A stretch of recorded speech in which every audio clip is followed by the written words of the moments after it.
Suatu hari, entah kenapa Imam Ahmad bin Hambal sangat ingin sekali pergi ke kota Basrah.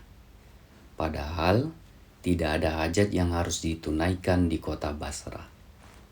Asal tahu saja, jarak Baghdad dengan kota Basrah itu sangat jauh sekali, yaitu 530 km. Itu melebihi jarak antara kota Jakarta dengan kota Semarang. Walau sudah tua dan tentunya butuh berhari-hari ke sana karena kendaraan tidak secepat zaman sekarang, namun karena keinginan yang sangat kuat, beliau turutkan juga perasaan dan bergegas menuju Basrah. Singkat cerita, ketika beliau sampai di kota Basrah, sudah masuk waktu sholat Isya. Beliau kemudian mencari sebuah masjid dan ikut sholat berjamaah Isya di masjid tersebut.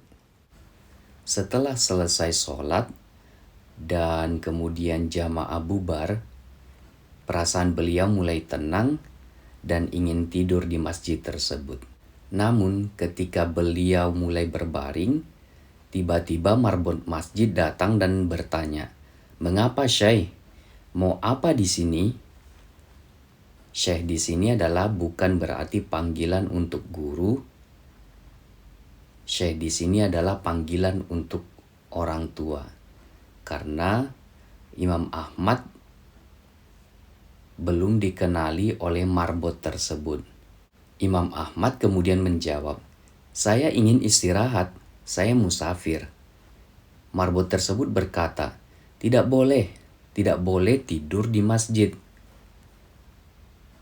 Marbot tersebut tentunya tidak tahu bahwa yang ditegurnya tersebut adalah seorang imam besar yang sangat terkenal di Irak pada masa itu. Marbot tadi melarang Imam Ahmad tidur di dalam masjid sambil mendorong-dorong beliau agar segera keluar dari masjid. Imam Ahmad kemudian keluar dari masjid dan marbot tersebut kemudian mengunci pintu masjid. Setelah diusir dari dalam masjid, beliau pun pasrah dan ingin tidur di teras masjid dan mulai berbaring. Namun, marbot tadi datang lagi dan marah-marah kepada Imam Ahmad sembari berkata, "Mau apa lagi, Syekh?" Imam Ahmad menjawab, "Mau tidur, saya ini musafir." Si marbot malah melarang lagi, tidak di dalam masjid dan di teras juga tidak boleh, sambil mendorong-dorong beliau dari teras masjid hingga sampai ke jalanan. Ternyata kejadian tersebut dilihat oleh seorang penjual roti yang rumahnya persis di samping masjid. Penjual roti ini sedang membuat adonan dan rupanya memperhatikan peristiwa Imam Ahmad didorong-dorong oleh marbot tadi. Ketika Imam Ahmad sampai di jalanan setelah didorong-dorong oleh marbot tadi, penjual roti itu kemudian memanggil beliau, "Kemari ya Syekh, Anda boleh menginap di tempat saya. Saya punya tempat walaupun kecil." Kemudian Imam Ahmad pun masuk ke rumah si penjual roti tersebut dan duduk di belakang penjual roti yang sedang membuat roti. Tapi Imam Ahmad tetap saja tidak memperkenalkan siapa dirinya. Beliau hanya menyatakan bahwa dia adalah seorang musafir.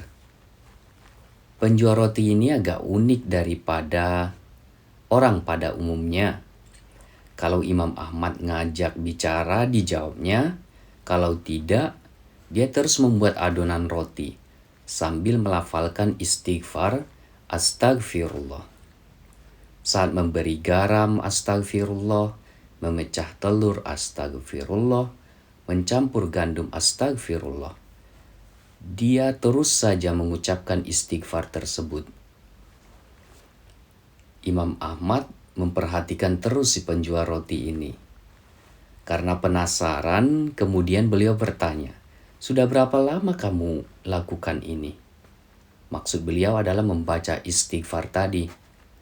Kemudian penjual roti tersebut menjawab, "Sudah lama ya Syekh, saya menjual roti sudah 30 tahun. Jadi sudah semenjak itu saya lakukan ini." Imam Ahmad pun bertanya lagi, "Apa hasil dari perbuatanmu ini?" Maksud Imam Ahmad adalah hasil dari istighfar yang dilakukannya setiap hari tersebut. Kemudian penjual roti tersebut menjawab, "Tidak ada doa yang saya minta kecuali pasti dikabulkan Allah. Semua yang saya minta pada Allah langsung diwujudkan." Lalu orang tersebut melanjutkan lagi, "Namun ada satu yang belum dikabulkan." Imam Ahmad penasaran kemudian bertanya, "Apa itu?" Penjual roti menjawab, "Saya berdoa kepada Allah supaya dipertemukan dengan Imam Ahmad." Mendengar itu, Imam Ahmad kemudian bertakbir, "Allahu Akbar. Allah telah mendatangkan saya jauh-jauh dari kota Baghdad hingga sampai ke Basrah ini, dan bahkan sampai didorong-dorong oleh marbot masjid tadi hingga ke jalanan, ternyata karena istighfarmu." Penjual roti itu terperanjat dan saking senangnya kemudian memeluk dan mencium tangan Imam Ahmad bin Hambal. "Alhamdulillah," katanya, karena sudah bertemu dengan idolanya.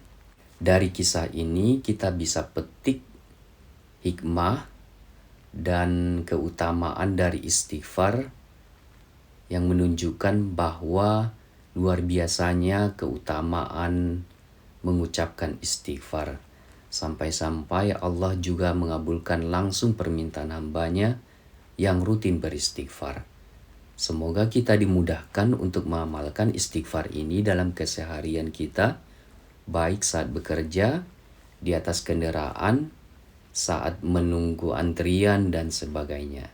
Semoga bermanfaat. Barakallahu fikum.